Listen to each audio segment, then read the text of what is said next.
projet. Merci, Monsieur le Ministre. La parole est à Monsieur Julien Dive.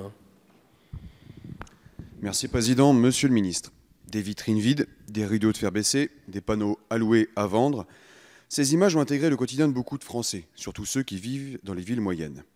Pour reprendre les termes d'Olivier Razemont, la France a tué ses villes. Elle a tué ses villes en laissant s'accroître la fracture territoriale jour après jour, et surtout depuis les années 60.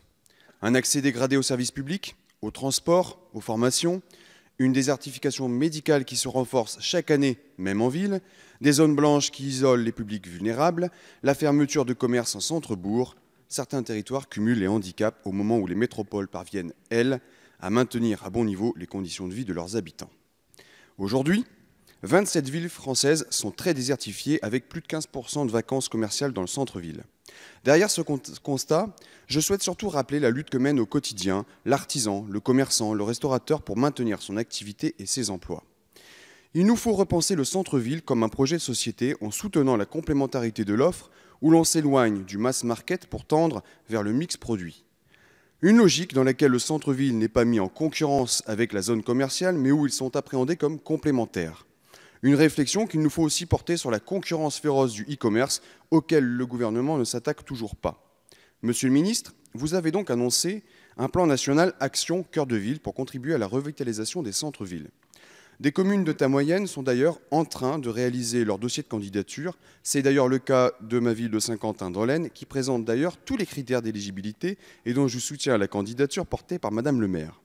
Dans ce contexte, pour ouvrir le débat, et pour compléter votre démarche, Monsieur le Ministre, je vous pose deux questions simples. Êtes-vous prêt à réformer le fonctionnement des commissions départementales d'aménagement commercial qui, trop souvent, arbitrent une décision qui va à l'encontre du maire de la ville concernée? Deuxième question, êtes-vous favorable à la mise en place d'un moratoire de plusieurs mois à l'expansion des zones commerciales périphériques? Je vous remercie. Je vous remercie. Monsieur le Ministre. Merci, Monsieur le Président. Monsieur le député, j'ai bien noté votre candidature, enfin la candidature de votre ville. J'en prends acte et bien sûr, elle sera examinée de manière tout à fait objective, soyez-en assurés. Sur les deux questions que vous posez, je ne suis pas partisan d'un moratoire général. Je ne pense pas que, parce que la situation, elle est diverse selon les territoires, elle est diverse selon les villes moyennes.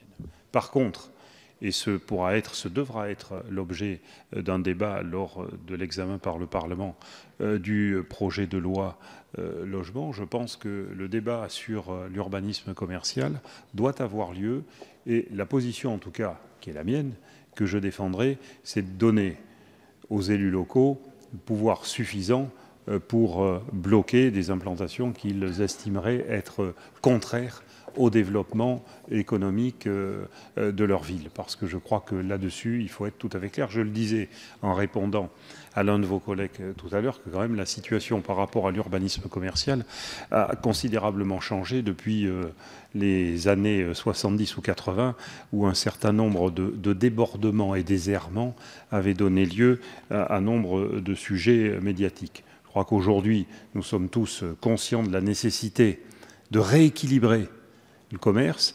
Et puis, je tiens à dire, si j'ai encore quelques secondes, qu'il est aussi essentiel, et je crois que ça vise tous nos territoires qui sont en difficulté, que l'on ait la capacité aussi de valoriser ces territoires. Parce que, à force de dire les territoires ruraux, ils vont mal, les banlieues, elles vont mal, les villes moyennes, elles vont mal, c'est pas comme ça qu'on va inciter nos concitoyens à y rester ou à y revenir. Je pense qu'il faut aussi qu'on utilise un certain nombre d'instruments, la capacité des exécutifs locaux, la volonté de l'État, la volonté des régions, des départements, pour mettre en valeur ces territoires et pour, au lieu de pousser nos concitoyens à les quitter en disant qu'ils ne sont pas performants, qu'au contraire qu'ils y restent et qu'ils y reviennent.